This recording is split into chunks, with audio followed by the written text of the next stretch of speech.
Ang walang kapantay na martial god, unang yugto. Kabanata 2261, pag-alis sa teritoryo. Casual na ngumiti si Lin Fang at tumingin sa malayo. Nalibot na niya ang buong mundo. Gayunpaman, hindi siya maaaring maging tulad ng pinuno at mamuhay tulad ng isang ordinaryong tao, dahil ang mga taong nakatayo sa tuktok ay mayroon ng lahat ng gusto nila sa buhay. Wala nang panganib na mahulog sila, halos. Sa mga malalakas na cultivator na nakatayo sa tuktok, ang ilang mga tao ay sumali sa shrines at nagkaroon ng hindi kapani-paniwalang mga pribilehiyo. Ang ilang mga tao ay inanyayahan sa buong mundo, tulad ni Shiju Lausian, at ang ilang mga tao ay nanatiling malayo sa makamundong alitan. Para sa kanila, ang paglilinang ay tungkol sa paglinang ng isip at katawan ng isang tao, ngunit ito ay higit na gawain sa pagpapanatili sa kanilang antas. Siyempre, ang ilang mga tao ay nagpasya na magambag ng higit pa sa lipunan sa pamamagitan ng pagsulat ng mga libro para sa iba, tulad ng mga malalakas na cultivator na nagsulat ng mga aklat sa shrines. Ang iba pang napakalakas na cultivator ay sumulat tungkol sa 8 paghihirap upang matulungan ang mga tao. Ito ay pangunahing nakasalalay sa kanilang buhay. Ginugol ni Lin Fang ang ilang mapayapang araw sa panig ng pinuno, namumuhay tulad ng isang ordinaryong tao. Sa wakas, kinuha ng pinuno si Lin Fang at umalis sila. Tatay, bumalik ka kaagad. Sabi ng anak na babae ng pinuno. Kumaway siya sa kanyang anak at ngumiti. Huwag kang mag-alala, babalik ako kaagad. Ingatan mo ang nanay mo. Sige. Nakangiting sabi ng dalaga. Pagkatapos, si Lin Fang at ang pinuno ay unti-unting nawala sa kanilang larangan ng paningin. Ang mga tao sa mundo ng King of the 10,000 Beasts ay namangha pa rin sa pagkakaroon ng bagong Fighting Phantom. Inihayag ng mga ministro sa publiko na hahanapin nila ang Fighting Phantom Protectors. Lahat ng mga ministro ay kasangkot. Ang mga taong gustong maging Fighting Phantom Protectors ay maaaring ma-recruit sa lahat ng antas sa mga Great Imperial at TN level beast. Maraming tao ang gustong maging Fighting Phantom Protector, at ang ilan sa kanila ay napakalakas. Nagmalasakit sila sa hinaharap, at may mga pangmatagalang plano. 36 na Fighting Phantom Protectors ang napili at nagtipon sa harap ng palasyo ng pinuno, naghihintay sa pagbabalik ng pinuno. Ang ilang mga hayop na nabuhay sa napakatagal na panahon ay mukhang nasa sabik. Naalala nila noong naging Fighting Phantom ang pinuno, narinig nila na marami sa kanyang mga protector ay may mas mataas na antas ng paglilinang kaysa sa kanya. Marami sa mga taong iyon ay mga ministro na at napakalakas, ngunit ang pinuno ay naging mas malakas kaysa sa kanila. Ang bagong Fighting Phantom ay mas espesyal dahil mayroon lamang siyang lakas ng Wang Chi layer, ngunit napakalakas na niya. Maraming tao na gustong maging protector ang talagang may mas mahusay na kakayahan sa pakikipaglaban kaysa sa kanya, ngunit hindi nila masyadong inisip. Alam nilang pansamantala lang ito. Kumbinsido sila na makalipas ang 1,000 o kahit 100 taon, mas malakas siya kaysa sa kanila. Mabagal na dumating ang 2 tao. Itinaas ng mga tao ang kanilang mga ulo, at nakita ang pinuno at si Lin Fang ay bumalik. Saan dinala ng pinuno si Lin Fang? Ito ang mga Fighting Phantom Protectors na napili para sa iyo. Maaari mong panatilihin ang ilan sa kanila lamang, o lahat ng mga ito, ayon sa gusto mo. Sabi ng pinuno kay Lin Fang. Sinulyapan ni Lin Fang ang karamihan. Ang mga hayop doon ay mukhang nakakatakot at may nakakatakot na chi. Kabilang sila sa pinakamalakas na tao sa teritoryo ng hari ng 10,000 hayop. Ang Fighting Phantoms ay may napakataas na katayuan sa lipunan, dahil sigurado silang magiging mga pinuno balang araw. Alam ko na marami sa inyo ang ambisyoso at mapagmataas. Gayunpaman, kailangan ko ng mga taong makikinig sa aking mga utos. Kung hindi, huwag mo akong sisihin sa pagiging impolite. Ngayon, maaari kang pumili, manatili ka o umalis ka, ayon sa gusto mo. Walang pakialam na sabi ni Lin Fang. Hindi niya kailangang magkaroon pasanin. Kung mayroon siyang napakalakas na cultivator sa kanyang panig, ngunit ang cultivator na iyon ay hindi nakinig sa kanya, kung gayon iyon ay magiging isang pabigat lamang. Walang silbi ang gayong mga cultivator. Sa lupa, kumikinang ang mga mata ng maraming hayop. Nagtataka sila, ano ang mangyayari kung balang araw ay hilingin sa kanila ni Lin Fang na gawin ang isang bagay na hindi nila gustong gawin. Papayag ba silang pagsilbihan siya? Sumusuko na ako, sabi ng isang halimaw. Sa pag-atras, yumuko siya sa harapan ng pinuno at umalis. Ako rin. Napakabilis, sunod-sunod na umalis ang mga tao. Mahigit 20 hayop na lamang ang natitira. Mukha namang determinado silang lahat. Ikaw, umalis ka na. Sabi ni Lin Fang, itinuro ang ilang halimaw. Lahat sila ay mukhang natulala. Hindi sila gusto ni Lin Fang, nakakahiya. Gayunpaman, hindi nila alam na maingat na pinagmasdan ni Lin Fang ang kanilang mga mukha at nakitang hindi sila determinado gaya ng iniisip nila. 18 hayop na lamang ang natitira. Nagulat si Lin Fang dahil bukod kay Dinoo, nandoon ang lahat ng iba pang mga hayop na kasama niya sa mundong iyon. 18 hayop, 6 na Celestial Imperial Beast, Chi ang pumupuno sa hangin sa paligid nila. Ang mga Celestial Imperial Beast na iyon ay kabilang sa pinakamahusay sa teritoryo. Guro, noong nakaraang pagkakataon, sinabi sa amin ng hari ng 10,000 hayop na ang Fighting Phantoms ay maaaring umalis sa teritoryo, ngunit maaari bang umalis sa mga teritoryo ang Fighting Phantom Protectors? Tanong ni Lin Fang. Siyempre, sila ang iyong mga tagapagtanggol, at mayroon kang pribilehiyong makaalis, maaari mong panatilihin sila sa iyo. Magaling, isasama ko sila.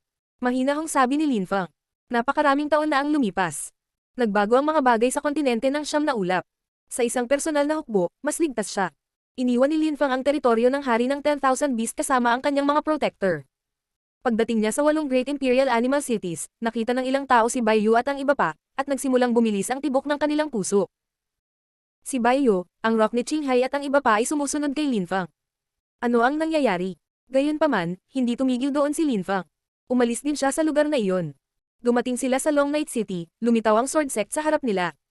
Napakabilis, isang grupo ng malalakas na cultivator ang lumitaw sa labas, kabilang ang ilang Celestial Emperors. Nang malaman ito ng ministry ni Jiuyu, dumating din ang ilan sa kanilang mga cultivator para manood.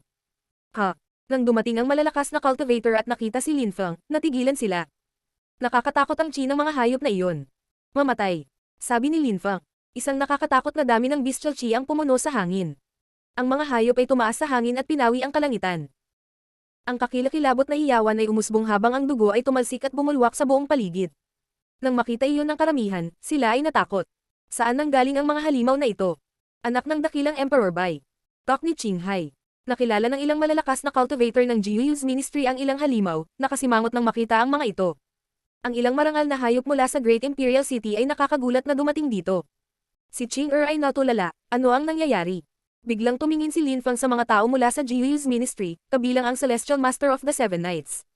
Noong nakaraan na nakita niya ito, naalala niya ngayon. Pinilit din siya ng taong iyon sa impyerno. Napansin niyang napakalakas ni Lin Fang noon, kahit na walang tao si Lin Fang. Patayin siya. Utos ni Lin Fang, kalmadong itinuro ang Celestial Master of the Seven Knights. Lahat ay namangha. Gusto niyang patayin ng isang malakas na cultivator mula sa Jiuyu's ministry. Siya ang Celestial Master ng 7 gabi. Walang pakialam ang mga hayop, itinapon nila ang kanilang mga sarili sa Celestial Master of the Seven Knights. Ang malalakas na cultivator ng Jiuyu's ministry ay sumigaw ng paputok. Walang galang. Ito ang Long Night City. Ang Great Imperial Beasts ay hindi kayang kumilos ng walang pakundangan dito. Nang sabihin niyo ng Great Emperor na iyon, may ilang kuko na damapo sa kanyang ulo at napunit siya. Wala na siyang oras para mag-react bago siya bumagsak, walang ulo. Ang ministeryo ni Jiuyu ay walang halaga kung ikukumpara sa mundo ng hari ng 10,000 hayop. Ang ministry ng Jiuyu ay isang walang saysay at walang kwentang lugar, madali ka naming sirain. Masungit na sabi ng isang halimaw. Maraming malalakas na cultivator ang nanginginig sa takot. Ang mga hayop na ito ay nasa ilalim ng utos ng maalamat na hari ng 10,000 hayop. Umiral nga ba ang hari ng 10,000 hayop? Ngunit sa anumang kaso, ang mga hayop na ito ay nakakatakot, iyon ay isang katotohanan. Bakit gusto mo akong patayin? Tanong ng Celestial Master of the Seven Knights na nakatitig kay Lin Fang. Malamig at mapait ang boses niya. Pinalibutan siya ng ilang Celestial Imperial Beast. Natigilan siya. Naaalala mo ba noong maliit na mundo? Sa Jiuyu. Noon, pinilit mong tumalo ng isang binata sa itim na tubig. Mataray na sagot ni Lin Fang. Kumunat ang noo ng Celestial Master of the Seven Knights. Nag-isip siya ng ilang segundo at sa kanya naalala. Biglang nagbago ang mukha niya. Imposible, sino ka? Ako ang binatang iyon. Sabi ni Lin Fang, na nagpakawala ng layunin sa kamatayan. Ang Celestial Master of the Seven Knights ay ganap na nagbago ang mukha. Ang mga nakakatakot na hayop sa paligid niya ay fighting phantom protectors. Kahit na ang Celestial Master of the Seven Knights ay walang magawa laban sa Celestial Imperial Beasts, ang tanging magagawa niya ay ang huling ditch na pakikibaka. Hanggang sa mamatay siya, hindi niya akalain na mararamdaman niya ang sobrang kahihiyan sa buhay. Nangyari ito dahil matagal na ang nakalipas, nabuli niya ang isang binata. Isang nakakatakot na chi ang pumuno sa hangin. Sa di kalayuan, dumating ang ilang malalakas na cultivator mula sa Jiuyu's ministry, galit na galit sila. Ang kanilang chi ay lumabas at sila ay sumigaw. Sino ang nang-ahas na kumilos ng mayabang at pumatay ng mga tao mula sa Jiuyu's ministry? Kung ayaw mong maalis sa mapa ang ministeryo ni Jiuyu, asar ka. Sagot ng isang Celestial Imperial Beast, malamig na nakatitig sa mga taong iyon. Ang kausap pa lang ay naghilamos ng mahabang mukha at nagtanong. Galing ka sa Great Imperial City. Mahusay na imperial na lungsod. Ako dati, napakatagal na panahon na ang nakalipas. Malamig na sabi ng Celestial Imperial Beast, pagkatapos ay sinabi niya. Ihi ka ngayon. Hindi mo gustong masaktan ang hari ng 10,000 hayop. Napangiwi ang malakas na cultivator na iyon. Ang hari ng 10,000 hayop. Ang ministry ni Jiuyu ay may mataas na posisyon sa rehiyon, narinig na nila ang tungkol sa hari ng 10,000 hayop, at kung ang mga hayop na ito ay talagang nagmula sa teritoryo ng hari ng 10,000 hayop, sa katunayan, hindi kayang bayaran ng ministry ni Jiuyu. Saktan sila. Terena, mahinahong sabi ni Lin Fang sa sandaling iyon. Ayaw niyang manatili doon. Umalis na lahat ang kanyang mga puwersa at ang malalakas na cultivator ng Sword Sect at Gyuyu's Ministry ay walang nang-ahas na gumawa ng anuman, ngunit walang magawang tumingin sa kanila. Ang walang kapantay na martial god, unang yugto. Kabanata 2262, gaano katagal iyon panaginip? Sa Imperial Court of the Continent of the Nine Clouds, ang mga shrine ay may hindi kapanipaniwalang mga pribilehiyo. Ang kanilang punong tanggapan ay naglalakihang mga pyramid na nakatataas sa napakalaking teritoryong iyon. Gayunpaman, ang mga shrine ay hindi naging ganoon ka-relax nitong mga nakaraang taon. Si Chu Chun-kyu ay nasa Ganjin's time pa, siya ay naging napakalakas. Ilang sandali bago, natalo niya ang isang Celestial Imperial Beast, nakakagulat ang kanyang mga kakayahan sa pakikipaglaban, masyadong mabilis ang pag-usad niya at suportado rin siya ng Supreme Animal World. Pagkatapos ng pagpupulong ng kontinente ng Siyam na Ulap, halos kaagad siyang naging isang Great Emperor. Ngayon, isang dosenang taon na ang lumipas at isa na siyang Celestial Emperor. Ang ganoong uri ng bilis ay kahanga-hanga at makapigil-hinanga. Nakaramdam ng pressure ang mga shrine. Si Chu Chun-kyu ba ang lalaking iyon? Ang lahat ng mga dambana ay nagbigay pansin kay Chu Chun-kyu. Lahat ng tao sa Imperial Court of the Continent of the Nine Clouds ay nagbigay pansin sa kanya, actually. Noon, sa panahon ng pagpupulong ng kontinente ng Siyam na Ulap, maraming tao ang nagbigay pansin sa kanya at sa ilan pa. Gayunpaman, pagkatapos ng pagpupulong ng kontinente ng Siyam na Ulap, maraming tao ang tumigil sa pagbibigay pansin sa iba, lalo na't marami sa kanila ang umalis sa Imperial Court ng kontinente ng Siyam na Ulap. Siyempre, sa Imperial Court of the Continent of the Nine Clouds, mayroong maraming malalakas na cultivator. Marami sa kanila ang nagbigay pansin kay Chu Chun-kyu, dahil siya ay isang pangunahing disipulo sa isang dambana. Ang mga pangunahing disipulo, kahit sa ang shrine sila kabilang, ay napakalakas. Mayroon ding ilang iba pang maimpluwensyang grupo, marami sa kanila ay napakalakas na cultivator. Marami sa kanila ay nasa tuktok na ng Huangqi layer. Ang lahat ay naging mas malakas.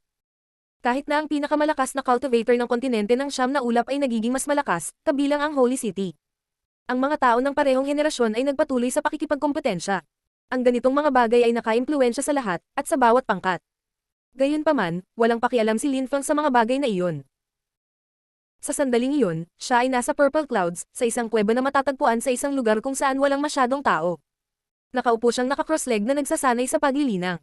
Kasama niya ang Fighting Phantom Protectors. Nai-visualize niya ang iba't ibang bagay. May isang eksena kasama ang isang Lin Feng, siya ay nasa pinakatuktok ng bundok, pinapanood ang pagsikat at paglubog ng araw. Namumuhay siyang parang ermitanyo. Ang isa pang eksena ay ang paglalakbay ni Lin Feng sa buong mundo.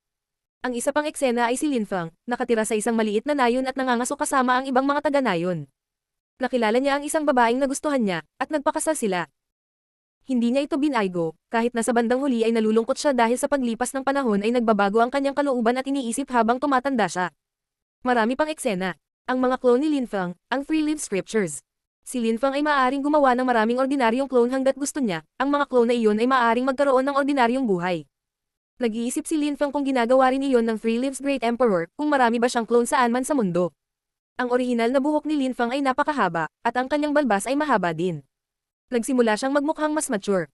Gayunpaman, hindi niya alam iyon, nagpatuloy lang siya sa pagmumuni-muni. Bukod sa Purple Clouds, marami rin siyang ibang lugar, marami pang lugar sa kontinente, marami pang lugar sa maliliit na mundo, maraming lugar sa sarili niyang maliit na mundo. Unti-unti, parang hindi na sapat ang isang utak. Parang panaginip, na para bang lahat ng buhay na iyon ay naging panaginip. Isang araw, napanaginipan si Lin Feng.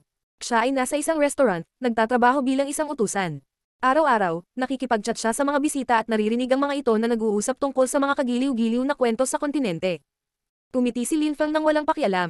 Masaya rin ang mga ordinaryong araw na ganoon. Gayunpaman, hindi lahat ng panaginip ay maganda. Si Lin Feng ay nasa isa pang panaginip, at doon siya ay isang mangangaso sa isang nayon at nagpakasal din sa isang magandang babae mula sa nayon. Naging harmonious ang kanilang relasyon. Gayunpaman, isang araw, isang grupo ng mga tulisan ang dumating at inatake sila. Pinatay nila ang lahat. Galit na galit si Lin Feng. Nais niyang siya na mismo ang pumunta doon dala ang kanyang tunay na katawan para patayin sila. Ang tunay na katawan ni Lin Feng ay natutulog, ngunit siya ay galit pa rin. Gayunpaman, nagawa rin niyang kumalma. Milyon-milyong mga clone, milyon-milyong buhay, maaari ba siyang manatiling kalmado? Hindi ba talaga siya lonely? Hahayaan na lang ba niya ang kalikasan na kunin ang kurso nito? Unti-unti siyang kumalma ng isipin iyon. Pagkatapos nito, sa ibang mga panaginip, napunta siya sa maraming iba pang katulad na mga sitwasyon. Nagbabago ang kanyang kalooban, ang kanyang mga pananaw, ang kanyang paningin.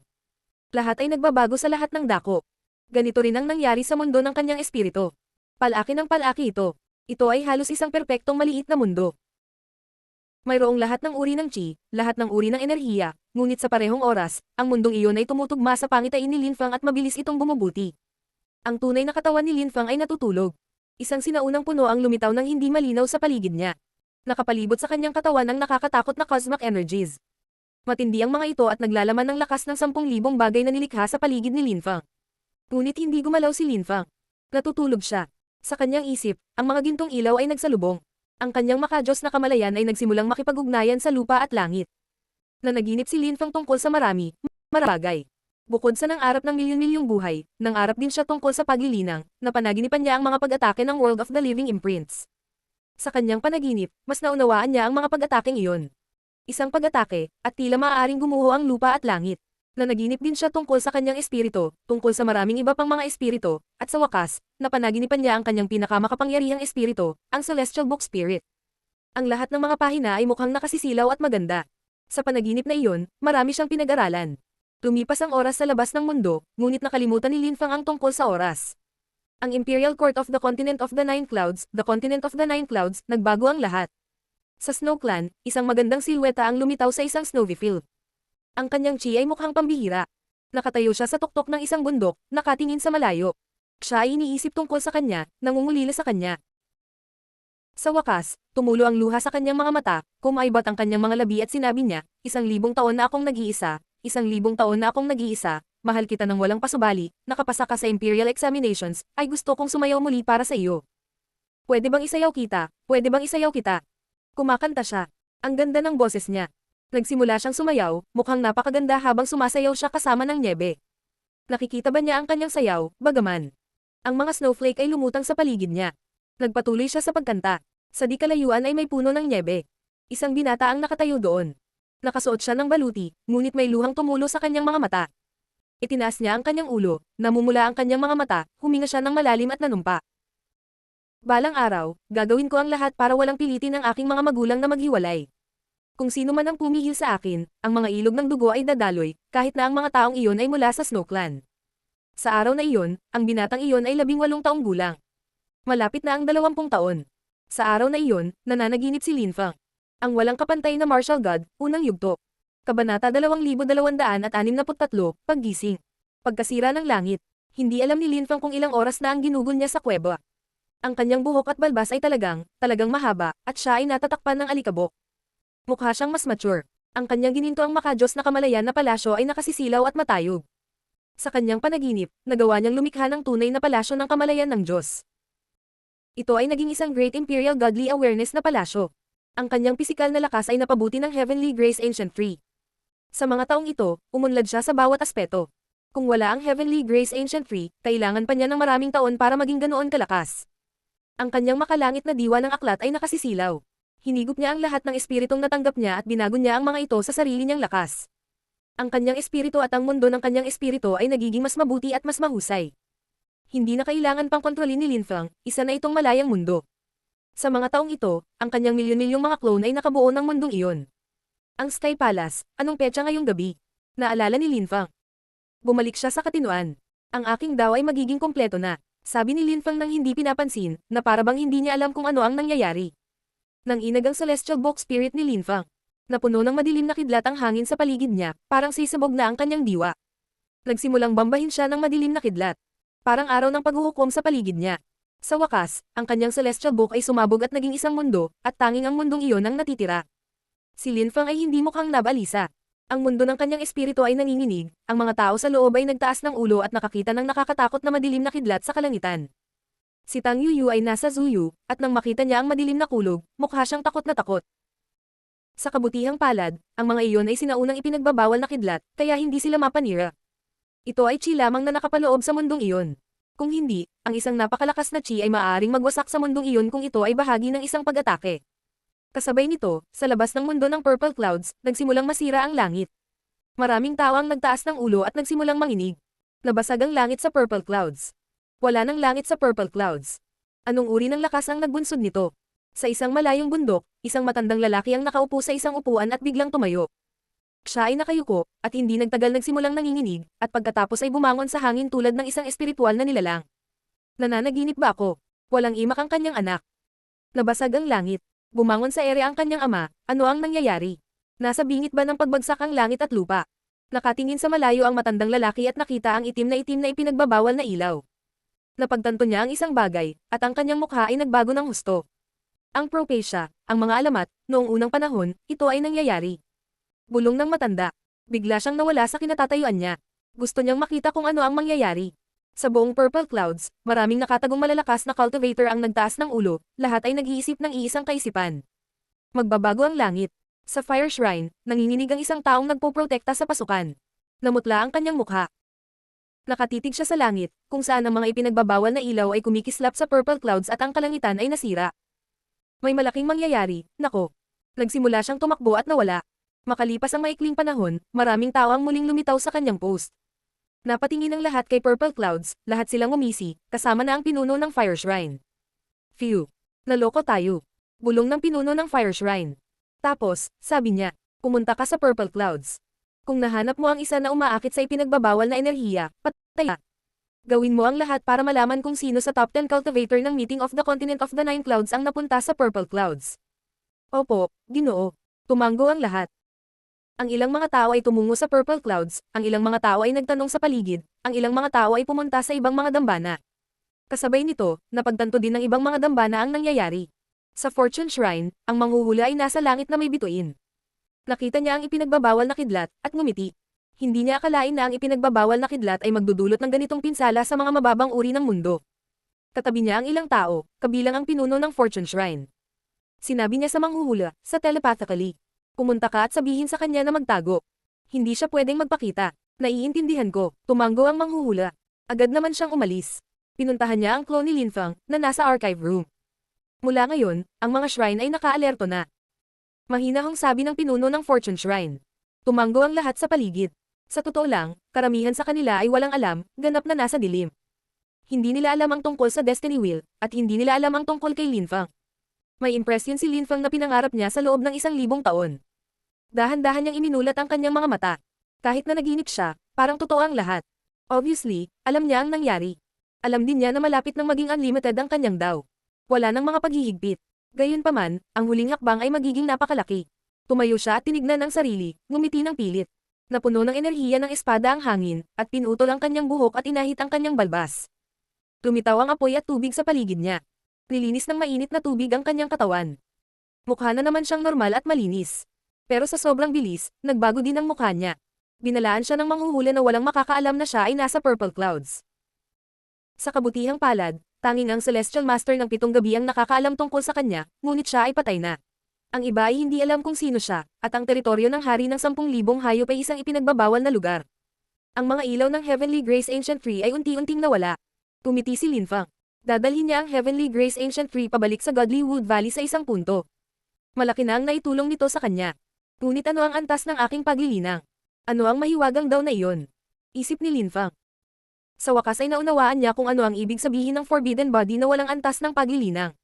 Sa totoo lang, iba lang ang level niya sa ibang tao. Lumabas si Linfang sa kuweba kung saan siya gumugol ng ilang taon. Sa likuran niya, sumabog ang kuweba at kumalat ang mga dagandong nang gumuho ang bundok. Hindi siya nag-iwan ng kahit isang hibla ng chi sa loob. Bumalik siya sa Purple Clouds. Muling lumitaw ang langit dito.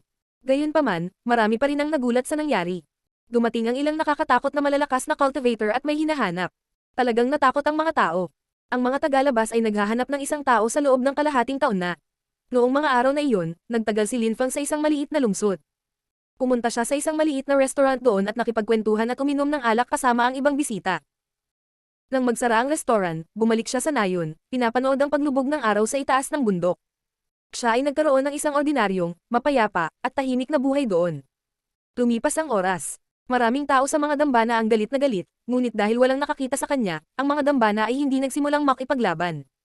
Hinahanap ng lahat ng shrine ang nangungunang 10 cultivator ng Meeting of the Continent of the Nine Clouds, na may utos na patayin sila kung may makakita sa kanila. Sa pagkakataong ito, ang isang taong may forbidden body ay nasa mundo at kailangan niyang patayin, anuman ang mangyari. Ang sitwasyon ay iba sa 1,000 taon bago. Ang walang kapantay na martial god, unang yugto. Kabanata 2264, Matandang Kaibigan. Maraming tao ang naglalakad sa isang sinaunang daan. Ang lungsod ay puno. Paminsan-minsan, maririnig ang isang lasing na binata na kumakanta, mukha siyang natural at walang pidget. May kasama siyang 4 na magagandang babae. Sila ay kumanta kasama niya. Rita Yuyu, ngayon ay dapat nasa hustong gulang na si Kyung-sheng. Sa tingin mo, gaano siya kalakas? Tanong ni Lin Feng, nakangiting malungkot. Namiss niya ang kanyang anak. Paano ko malalaman? Ang tagal na naming hindi nagkita. Sana makapunta tayo at makita siya. Nakangiting sabi ni Tang Yuyu. Oo, gagawin natin. Sabi ni Lin Feng, nakangiti at tumatango. Tumingin siya kina Qiu Yuzin at Liu Fei at ngumiti.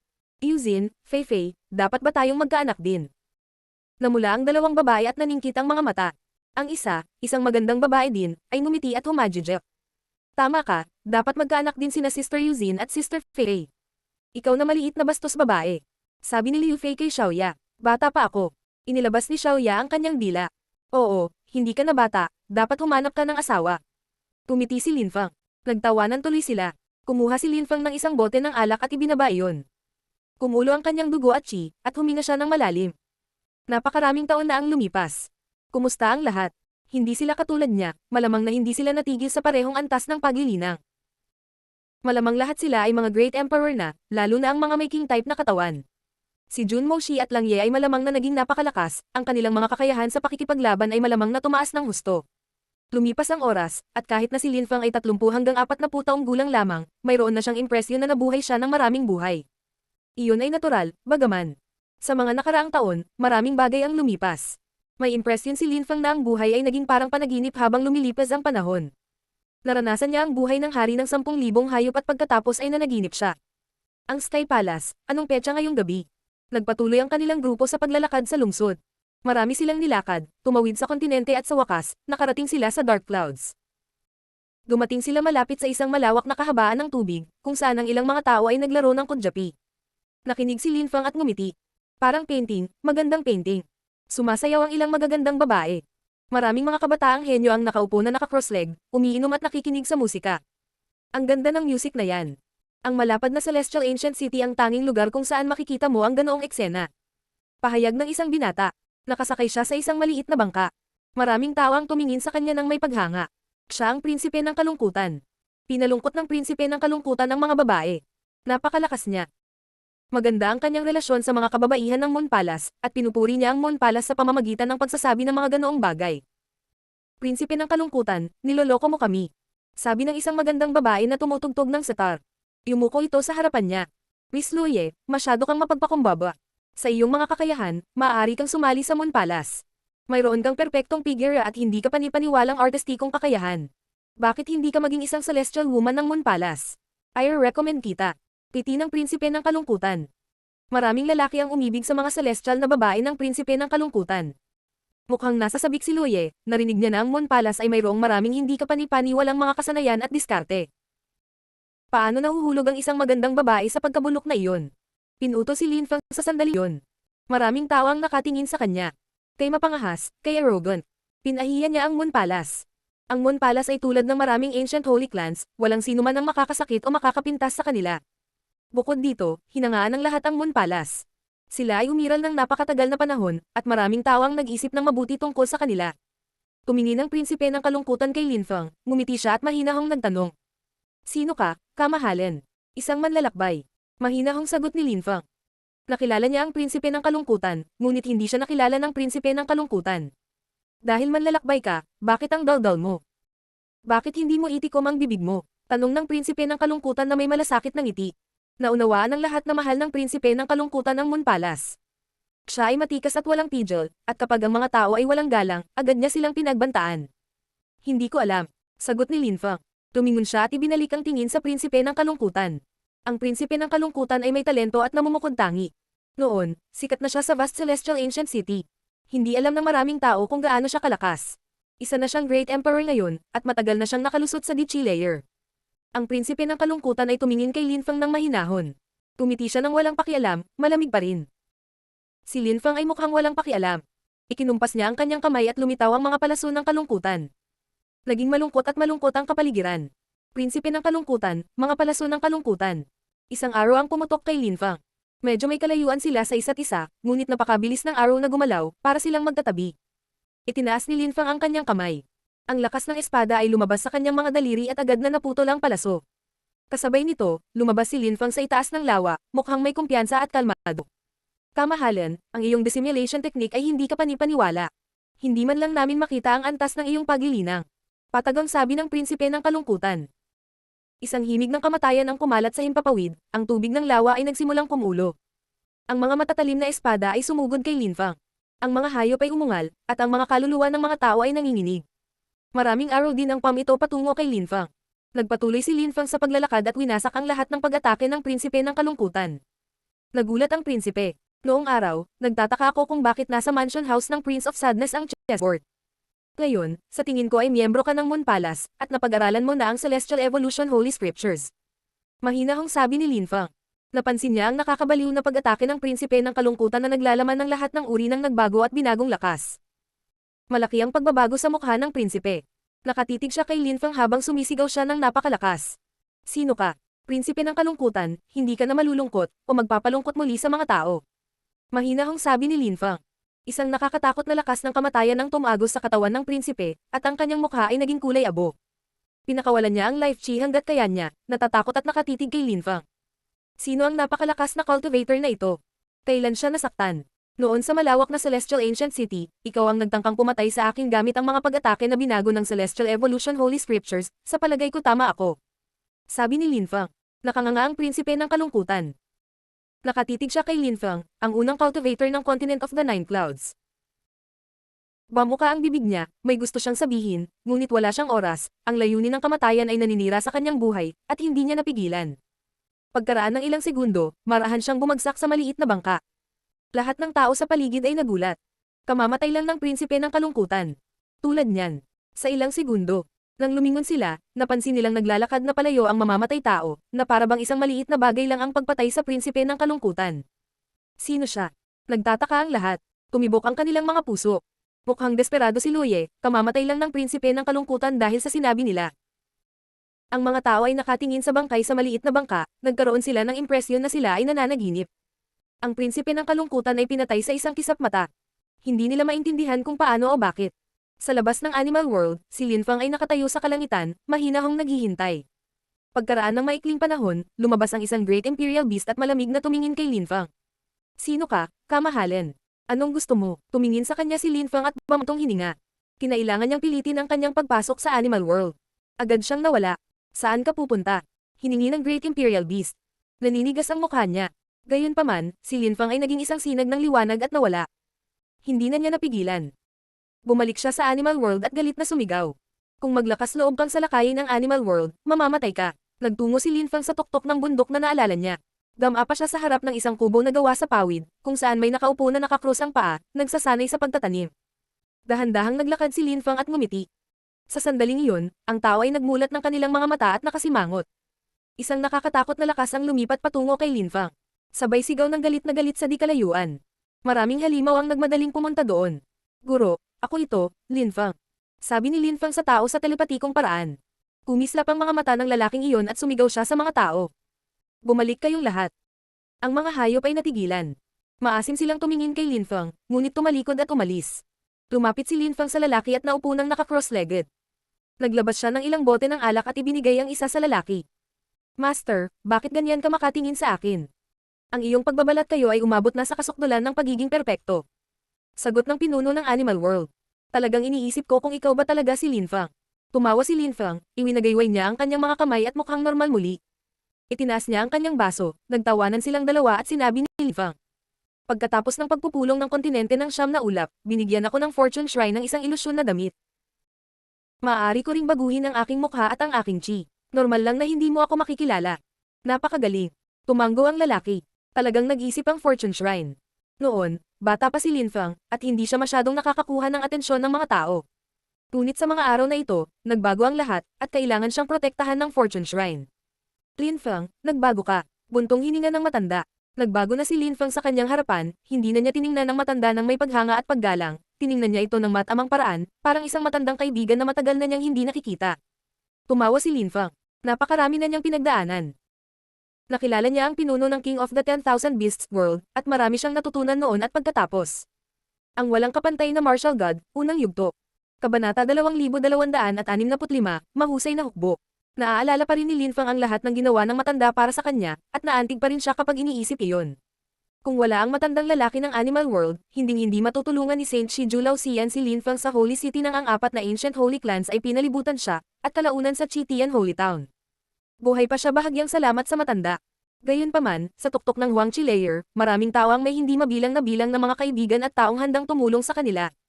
Guro, sabi ni Lin Feng pagkatapos manatiling tahimik ng ilang segundo. Itinaas niya ang kanyang baso, nag-toast sila at ibinaba ang kanilang mga baso, at nagtanong si Lin Feng. Guro, kumusta si Qing Fang? Nasa Imperial Court ng Continent of the Nine Clouds siya. Bumalik siya sa kanyang angkan. Hindi ko alam kung kamusta na siya ngayon. Sabi ng matanda. Ang mga mata ni Lin Fang ay kuminang at sinabi niya. Noon, sa panahon ng pagpupulong ng kontinente ng Siyam na Ulap, may isang babae na tinatawag na Jing. Kapatid ba talaga siya ni Qing Fang? Jing. Itinaas ng matandang lalaki ang kanyang ulo at tumingin kay Lin Fang. Kinokontrol niya ang lakas ng Phoenix. Napakalakas niya. Mayroon siyang kwintas na Phoenix na may mga imprint sa loob. Nakikita ko, dapat tama ka, siya ay dapat na kapatid ni Qing Fang. Gayunpaman, iisa ang kanilang ina at magkaibang ama. Sabi ng matanda. Medyo nagulat si Lin Fang. Parehong ina, magkaibang ama. Ito ay kadalasang kabaligtaran, kung sila ay mga kapatid sa ama. Sasabihin ko sa iyo ang totoo. Ako ang biolohikal na ama ni Qing Fang, at hindi ako mula sa vast celestial ancient city. Ipinanganak ako sa Supreme Animal World. Medyo atubili na sabi ng matanda. Nagulat si Lin Fang. Ang matandang ito ay nagmula sa Supreme Animal World. Ang ina ni Qing Fang ay isang babae mula sa Void Phoenix Clan sa Imperial Court of the Continent of the Nine Clouds. Ang mga miyembro ng Void Phoenix Clan ay may tunay at tunay na dugong Phoenix. Napakalakas nila sa Imperial Court ng Continent of the Nine Clouds. Si Qing Fang ang nag-iisang anak ko. Sa Supreme Animal World, hindi ako itinuturing na isang napakalakas na cultivator. Sa makatuwid, ako ay pinatalsik at iniwan doon. Hindi na ako makakabalik sa Imperial Court of the Continent of the Nine Clouds.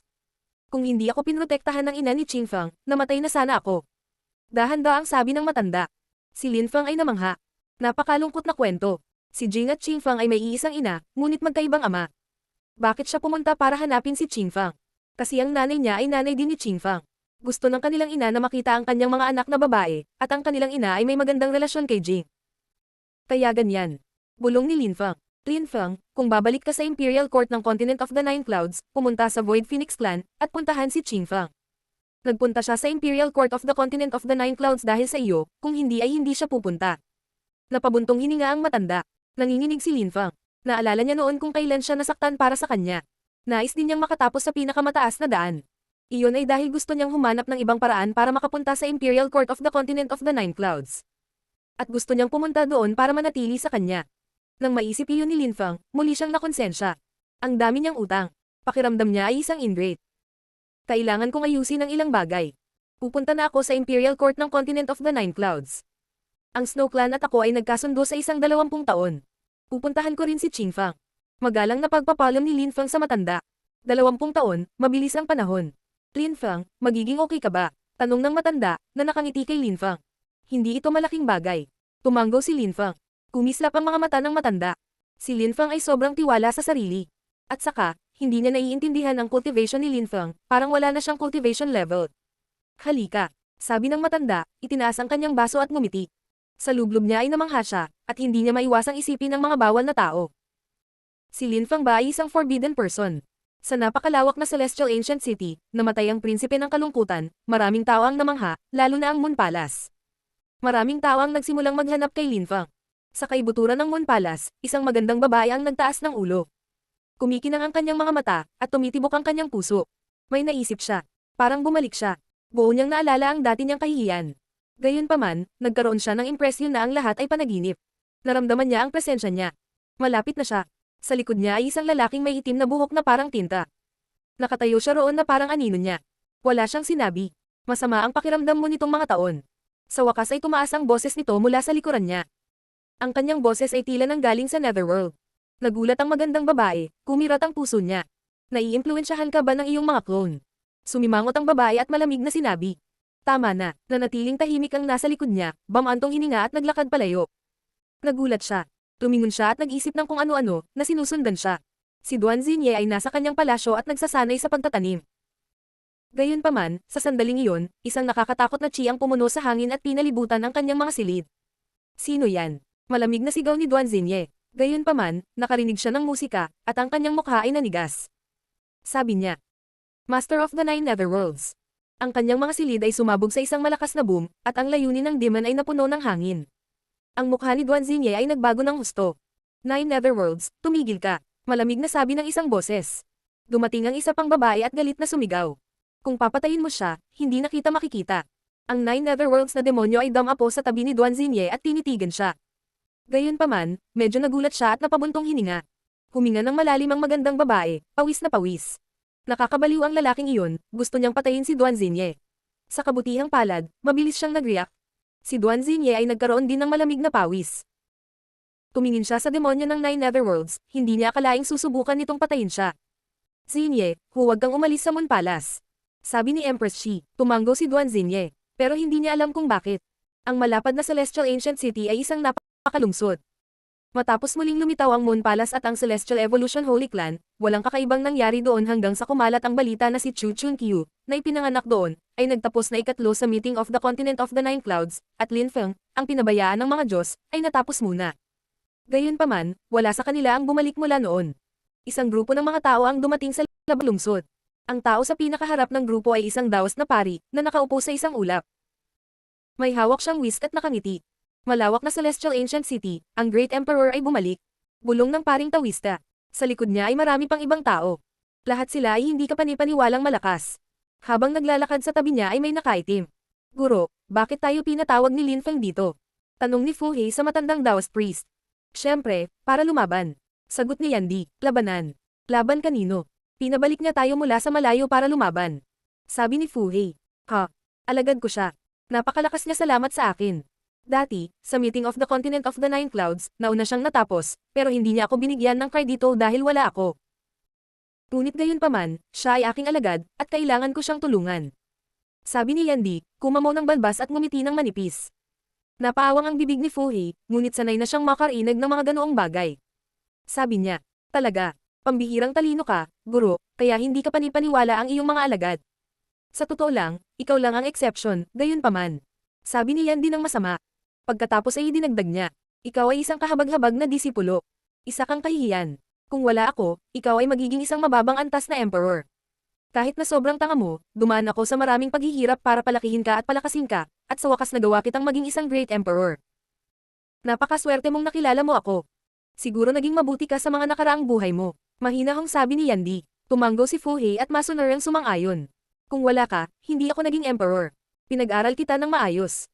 Pagsang-ayon ni Yandy, natural na nag-uusap ang dalawang tao. Ang mga tao sa likod ay tila natural din ang kanilang pag-uusap. Pababa sa lupa, maraming tao ang nagtaas ng ulo at pinanood sila. Nagulat sila at nagsimulang manginig sa kapangyarihang dumaan sa itaas. Pagkalipas ng ilang oras, maraming mga hayop ang dumating, ang kanilang chi ay nakakatakot. Ito ay gamulong sa mga alon at dinala ang lahat, pinawi ang kalangitan. Ang grupong iyon ay binubuo ng 18 tao. Riyanig ng kanilang chi ang lahat sa lungsod.